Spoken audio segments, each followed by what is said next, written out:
സ്വന്തം ശരീരത്തിൽ തന്നെ മാറ്റം വരുത്താൻ കഴിവുള്ള റബ്ബ് ദുനിയാവിൽ തന്നെ ശിക്ഷ തരാനും കഴിവുള്ളവനാണ്. നമ്മുടെ രൂപം മാറ്റാനും കഴിവുള്ളവനാണ്.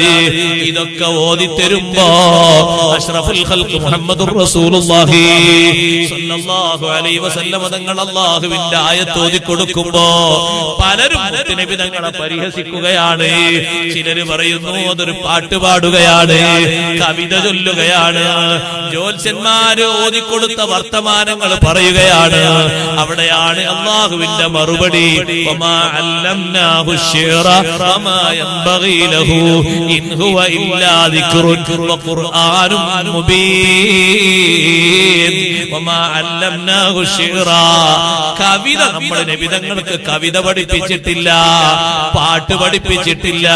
വമാ യൻബഗി ലഹു, പാട്ട് പാടിയിട്ട് ജനങ്ങളെ സ്വാധീനിക്കേണ്ട ആവശ്യം മുത്തുനബി തങ്ങൾക്കില്ല.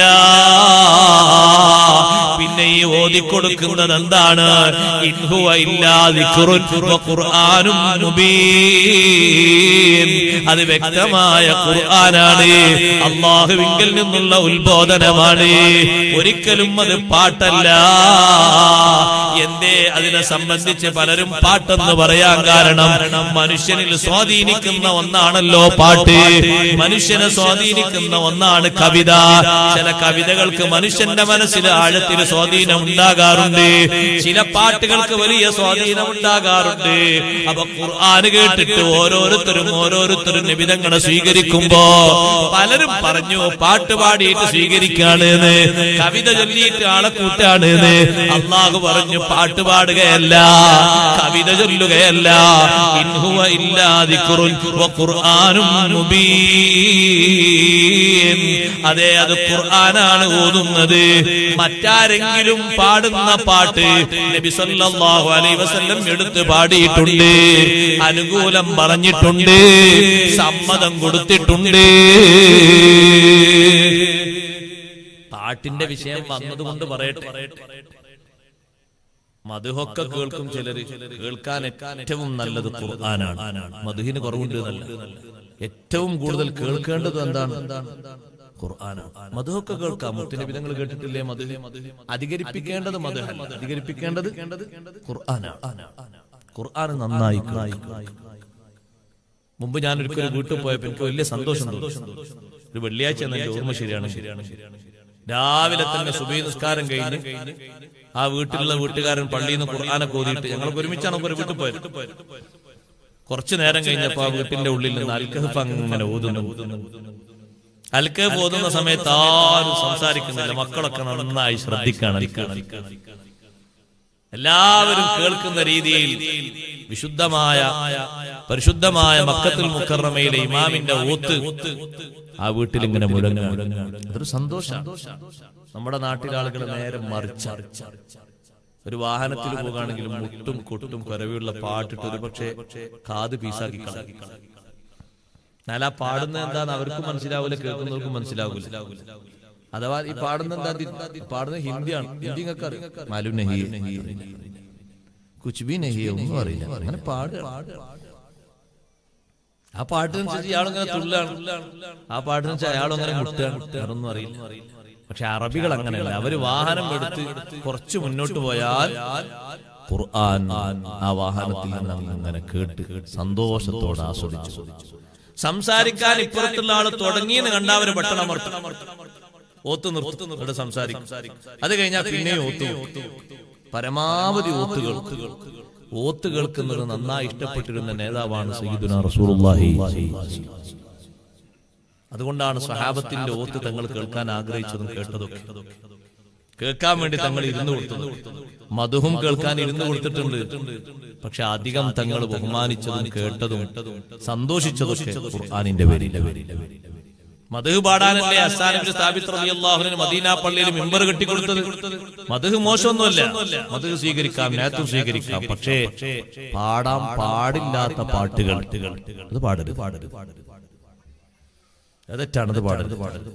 ആരോ പാടിയ പ്രേമഗാനങ്ങളൊന്നും നമ്മൾ എടുത്ത് പാടേണ്ട ആവശ്യമില്ല. അവര് പ്രേമ നൈരാശ്യം കൊണ്ടോ അല്ലെങ്കിൽ കാമുകിയെ കിട്ടാത്തത് കൊണ്ടോ അല്ലെങ്കിൽ കിട്ടിയ കാമുകിയെ ശരിയാകാത്തത് കൊണ്ടൊക്കെ പാടിയിട്ടുണ്ടാവും. നമ്മളത് ഏറ്റുപാടേണ്ട ആളുകളല്ല. നമ്മൾ മദ്ഹ് ഇവിടെ കണ്ടില്ല, നിങ്ങൾ കുട്ടികൾ പാടിയത് റിഫായി ശൈഖിന്റെ മാല, മുഹ്യിദ്ദീൻ ശൈഖ് റളിയല്ലാഹുവിന്റെ മൗലിദൊക്കെ എത്ര സന്തോഷമാണ്. അതൊക്കെ നമ്മൾ പഠിക്കണം. നല്ല നല്ല മദ്ഹുകളൊക്കെ പഠിക്കണം. അഷ്റഫുൽ ഖൽഖ് സ്വല്ലല്ലാഹു അലൈഹി വസല്ലം തങ്ങൾ നല്ലോണം മദ്ഹ് പാടിയ സ്വഹാബിയാണ് അബ്ദുല്ലാഹി ഇബ്നു റവാഹ റളിയല്ലാഹു അൻഹു. മുത്തുനബി തങ്ങളെ പുകഴ്ത്തി പാടിയ സ്വഹാബമാരെ കൂട്ടത്തിൽ നിന്ന് പ്രഗൽഭനായ ഒരു സ്വഹാബിയാണ്.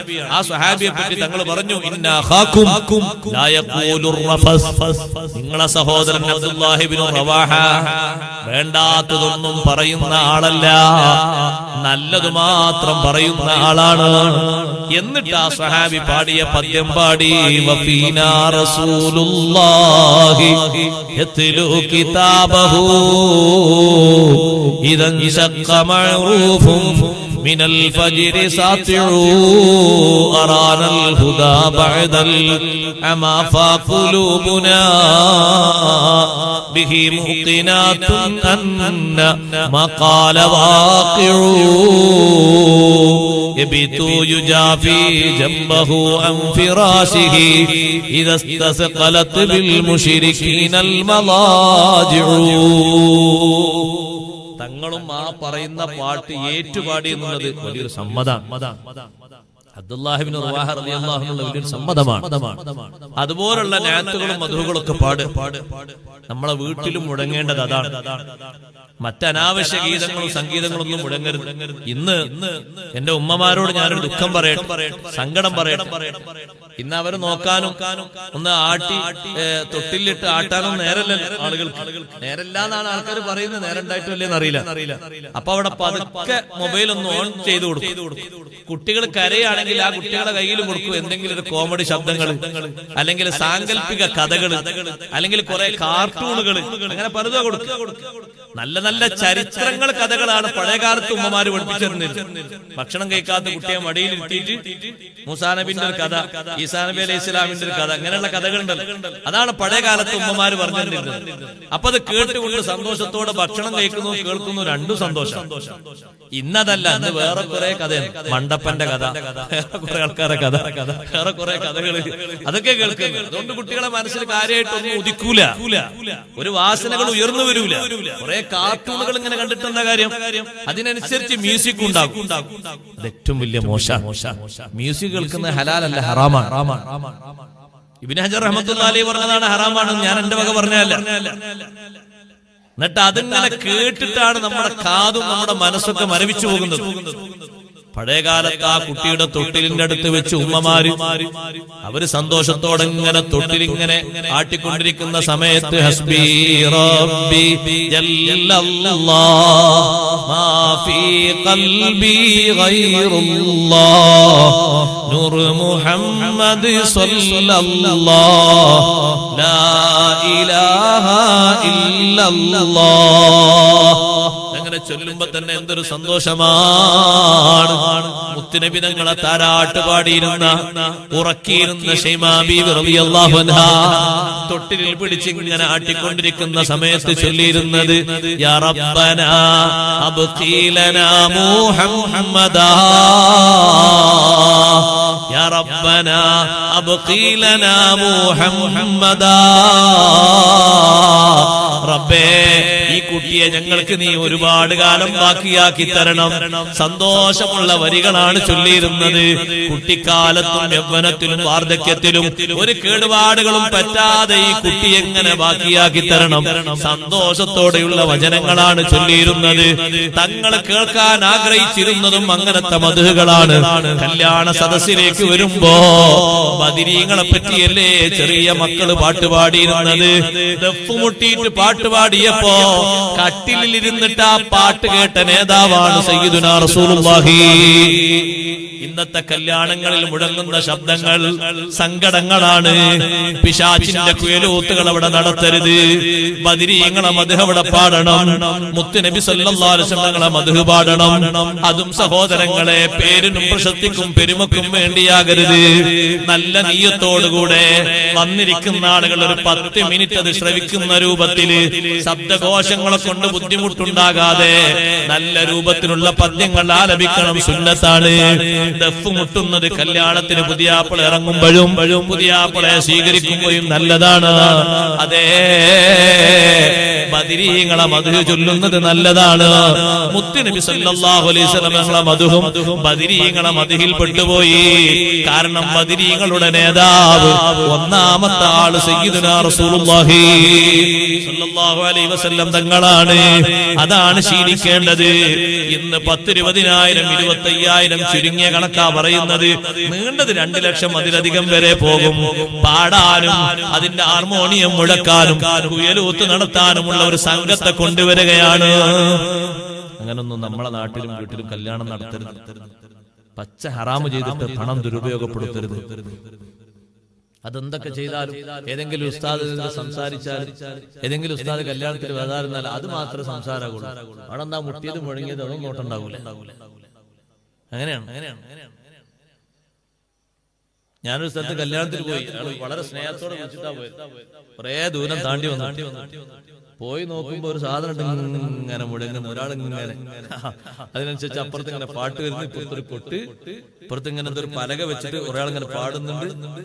എന്തൊക്കെയോ പാട്ടുകൾ. അല്ലാ, കേട്ടാ തന്നെ നാണം വന്നു. ഞാൻ അദ്ദേഹത്തോട് പറഞ്ഞു, ഭക്ഷണം എനിക്ക് വേണ്ട, ഞാൻ പോകാൻ. ഞാൻ വന്നല്ലോ, നിങ്ങളെ ക്ഷണം സ്വീകരിച്ചു, അസ്സലാമു അലൈക്കും. അല്ലെങ്കിൽ ഇപ്പൊ അതെടുത്ത് മാറ്റും. ഇനി ഇവിടെ പാടാനും നിങ്ങളെ അറിവില്ലായ്മ കൊണ്ട് സംഭവിച്ചാണെങ്കിൽ അള്ളാഹ് മാപ്പാക്കി തരുന്നത് പറ്റില്ല. എത്ര പൈസ കൊടുത്തു, എത്ര പണം കൊടുത്തു. അപ്പൊ പലരും പറയുന്നത് എന്റെ ആഗ്രഹം കൊണ്ടല്ല, എളാപ്പാന്റെ ആഗ്രഹം. എളാപ്പാന്റെ മോളാത് ഇയാളെ ഇയാളെ മോനെ. ആരെങ്കിലും ആഗ്രഹമൊക്കെ നടപ്പാക്കേണ്ടത് നമ്മളെ കല്യാണം ആണോ? ആരെങ്കിലും ആഗ്രഹങ്ങൾ നാട്ടിൽ ആരെങ്കിലും ഒക്കെ പറയുന്നത് ചെലവാക്കുള്ളതാണോ കല്യാണം കാര്യങ്ങളൊക്കെ? എന്നിട്ട് എന്തെല്ലാം പേക്കുത്തരങ്ങളാണ്, അനാവശ്യങ്ങൾ. എന്റെ തൊട്ടടുത്ത് വീടിന്റെ തൊട്ടടുത്ത് പറമ്പുള്ള ഒരാളുണ്ട്. അയാൾ ഇപ്പൊ അടുത്ത് വന്നിട്ട് എന്നോട് പറഞ്ഞു കല്യാണത്തിന് വരണം. എല്ലാരും വീട്ടിലൊക്കെ വിളിച്ചു. അപ്പൊ വീടിന്റെ അടുത്ത് താമസിക്കുന്ന ആൾ അയൽവാസിയല്ലേ, പറമ്പ് എവിടെ ഉള്ളൂ, വീടൊന്നുമില്ല. എന്നാലും ഇടക്കിടക്ക് ആ പറമ്പിലേക്ക് അദ്ദേഹം വരും, തോട്ടത്തിലേക്ക് വരും. ഞാൻ കല്യാണത്തിന് പോകണം എന്നൊക്കെ ഇങ്ങനെ കരുതി നിശ്ചയിച്ച് വീട്ടിൽ നിന്ന് ഉമ്മയും പറഞ്ഞൊക്കെ പോണം.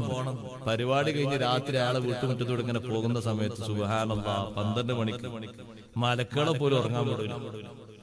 ആ ജാതി ശബ്ദത്തിലാണ് സ്റ്റേജൊക്കെ കെട്ടിയിട്ട് കൊട്ടും കുറവേ.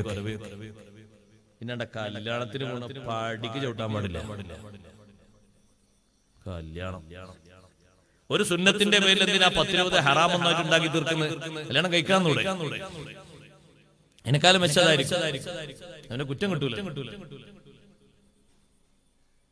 പിന്നെ അവിടെ എല്ലാ സ്ഥലത്തും നടന്ന് വീട് മൊത്തം കറങ്ങാൻ ഒരാൾക്ക് പെർമിറ്റ്. ഫോട്ടോഗ്രാഫർ അയാളേതാ?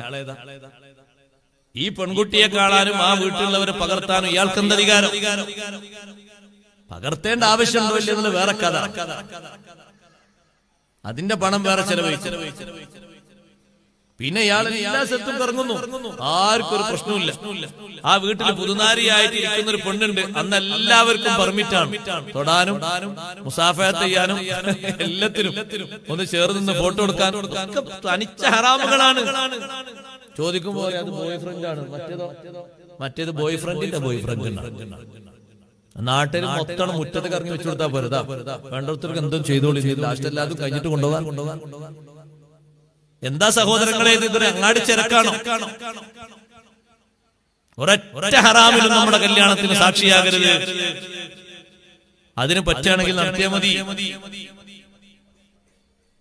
കൂട്ടത്തിൽ ഞാൻ പറഞ്ഞതാണ്, അവിടെ ഇങ്ങനെ ഗാനമേളയും മറ്റും ഉണ്ടാക്കിയിട്ട് ശബ്ദഘോഷം ഉണ്ടാക്കിയിട്ട് ഹറാമ് സൃഷ്ടിക്കരുത്. അള്ളാഹുവും അവന്റെ ഹബീബ് സല്ലല്ലാഹു അലൈഹി വസല്ലം ഇഷ്ടപ്പെടുന്ന രീതിയിലുള്ള മദ്ഹുകൾ അവിടെ ചൊല്ലണം. ഇസ്ലാം സാംസ്കൃതിക താല്പര്യത്തിന്റെ മതമാണെന്ന് വിമർശിക്കരുത്. ആവശ്യമുള്ള സുഖങ്ങളൊക്കെ ഇസ്ലാം അനുവദിച്ചിട്ടുണ്ട്, പരിധിക്കുള്ളിൽ നിന്നുകൊണ്ട്. പാട്ടുപാടാം നല്ലതാകണം, മദ്ഹ് പാടാം നല്ലതാകണം, മുട്ടണോ ദഫ് മുട്ടാം. ആട്ടുമുട്ടുകളൊക്കെ ആളുകൾക്ക് ശല്യമാണ്, ഒരാളെയും ശല്യപ്പെടുത്താൻ പാടില്ല.